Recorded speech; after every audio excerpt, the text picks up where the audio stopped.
Hello, dear didgeridoo friends. Yidaki Masterclass number 17. I was thinking in the last days,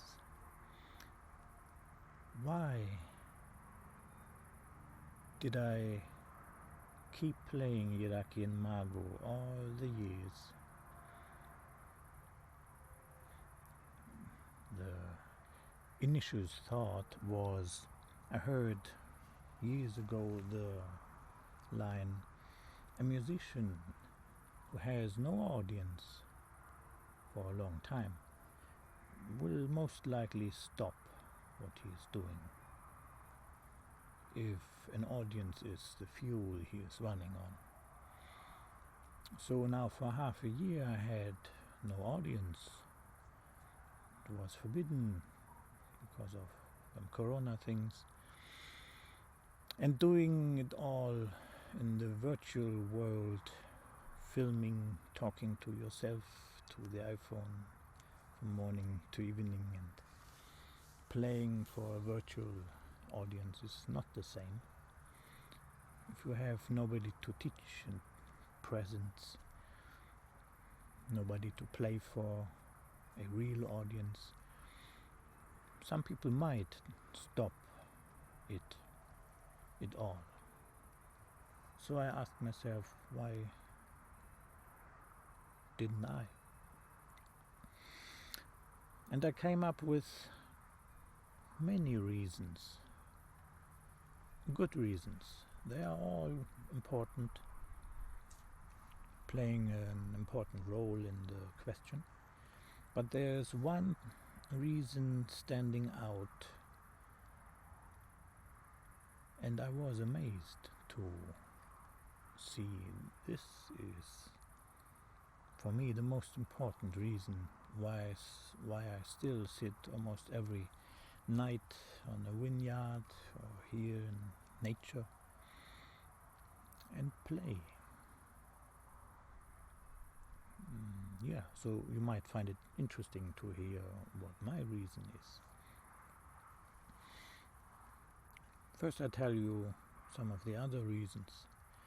Of course, the socializing with interesting people, having interesting discussions about music, about life, Yidaki Mago playing, this is an important reason for me.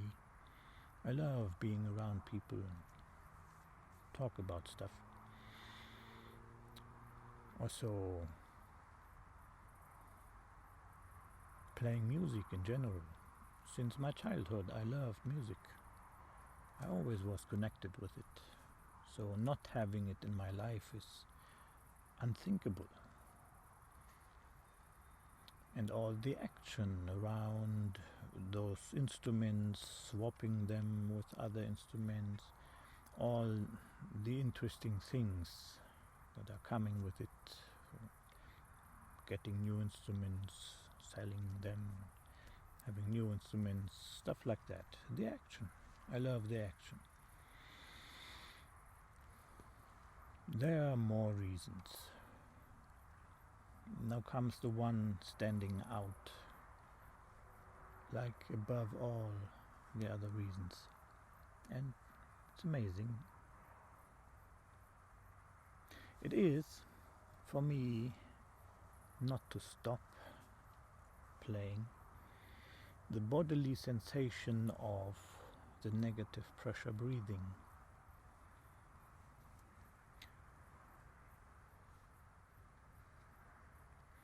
And I did this video in 2 versions before.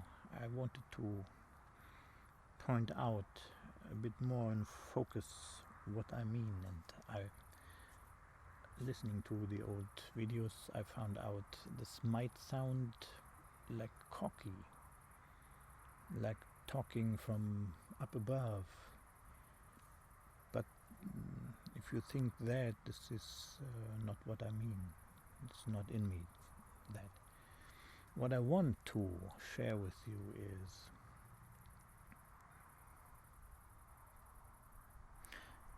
it's so difficult, impossible really, to explain to somebody who never had sex in his life, physical love with another person,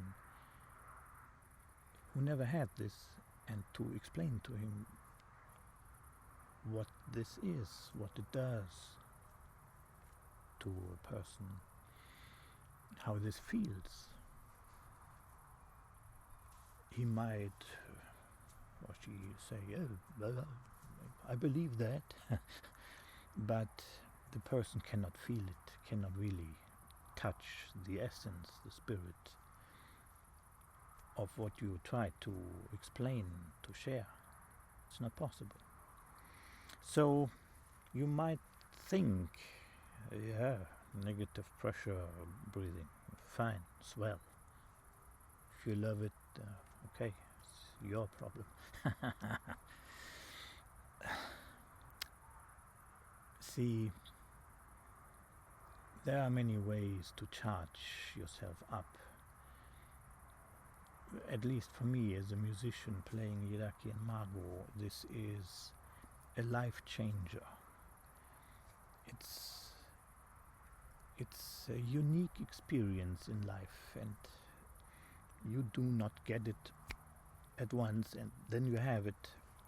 You grow into it.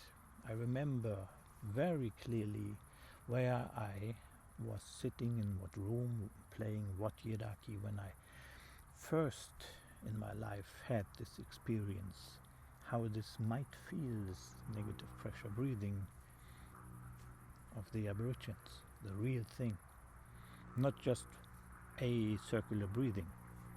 That I had years and years ago, before that special day and experience. It's not the same. It's fine, but it's not the same. And back then, let's say 8 years ago, I had this first time experience, how it, just a hint, maybe 30% of what was coming in the years after. But just this hint left me speechless. I was sitting there, couldn't process it. What happened? This sensation. You know, this cascade, the middle section, the glottis area.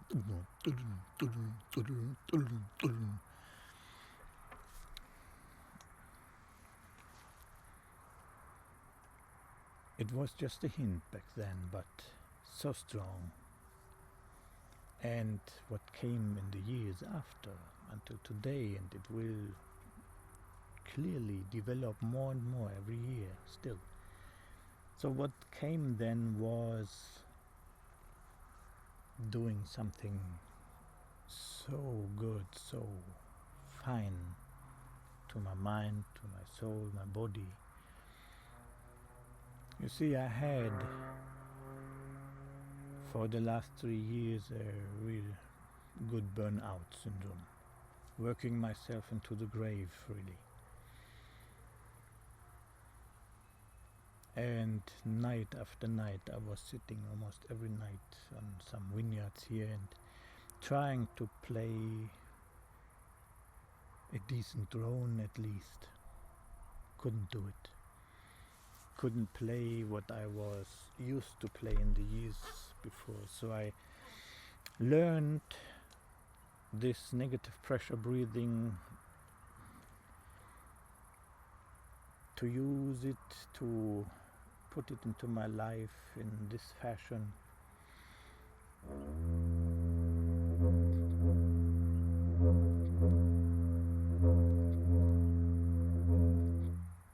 Just some seconds of a very poor drone sound and just a hint of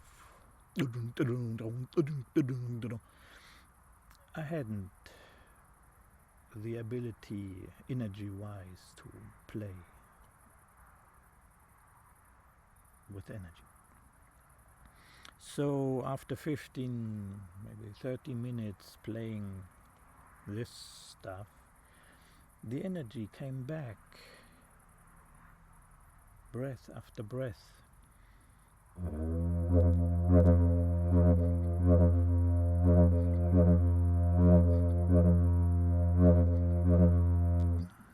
voice, no fancy rhythms, nothing. It wasn't possible. But I learned year after year in the 3 years, this is enough to charge yourself up, to come back to life. So I did, and I won't miss it for the world. Now, having more energy, the burnout gone, not entirely, but most of it, I feel the negative pressure breathing kind of saved me, like I always knew, strangely enough. The Yidaki and mago will save me. It did, in many ways. Yeah, the thing of this video is I wanted to share with you my experience, my feelings. It's pure love for this negative pressure breathing. It's not the technique you need it, but it's the bodily sensation, the charging up. It's just a marvelous feeling. If I don't have it for some days, I really miss it. And yeah, the task is, in addition to this feeling, the Yidaki, maybe from the 1,000 I played in life, which translates it the best. It's like a marriage. It's wonderful Yidaki, and I know for a fact Jalu, who crafted it, and it was his personal instrument, he felt that too. There's no question about it. Marvelous. It's kind of a shame that not many people know about this. As I said, it's not the same as any kind of circular breathing.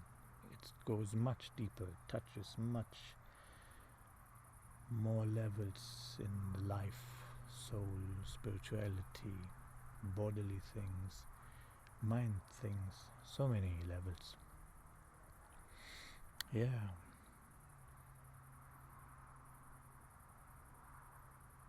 I can teach you that. I would like to.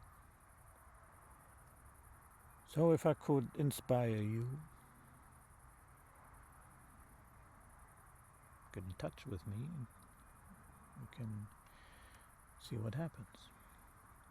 I enjoyed making this video. It's a love declaration to the negative pressure breathing, which is a mighty good thing. Thanks for listening.